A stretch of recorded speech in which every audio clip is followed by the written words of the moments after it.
अहम खबर शामिल करें। आपको बताएं, सहाफी इमरान रियाज अपने घर पहुंच गए हैं। सियालकोट पुलिस के मुताबिक इमरान रियाज इस वक्त अपनी फैमिली के हमरा हैं। इमरान रियाज सियालकोट जेल से रिहा होने के बाद से लापता हो गए थे। अपडेट करें आपको, सहाफी इमरान रियाज अपने घर पहुंच गए हैं और इस वक्त वो अपनी फैमिली के हमरा हैं।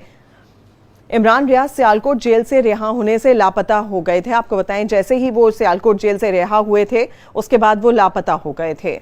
अहम खबर शामिल करें। आपको बताएं, सहाफी इमरान रियाज अपने घर पहुंच गए हैं। सियालकोट पुलिस के मुताबिक इमरान रियाज इस वक्त अपनी फैमिली के हमरा हैं। इमरान रियाज सियालकोट जेल से रिहा होने के बाद से लापता हो गए थे। अपडेट करें आपको, सहाफी इमरान रियाज अपने घर पहुंच गए हैं और इस वक्त वो अपनी फैमिली के हमरा हैं।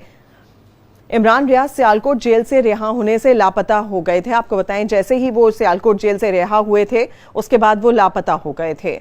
अहम खबर शामिल करें। आपको बताएं, सहाफी इमरान रियाज अपने घर पहुंच गए हैं। सियालकोट पुलिस के मुताबिक इमरान रियाज इस वक्त अपनी फैमिली के हमरा हैं। इमरान रियाज सियालकोट जेल से रिहा होने के बाद से लापता हो गए थे। अपडेट करें आपको, सहाफी इमरान रियाज अपने घर पहुंच गए हैं और इस वक्त वो अपनी फैमिली के हमरा हैं। इमरान रियाज सियालकोट जेल से रिहा होने से लापता हो गए थे। आपको बताएं, जैसे ही वो सियालकोट जेल से रिहा हुए थे उसके बाद वो लापता हो गए थे।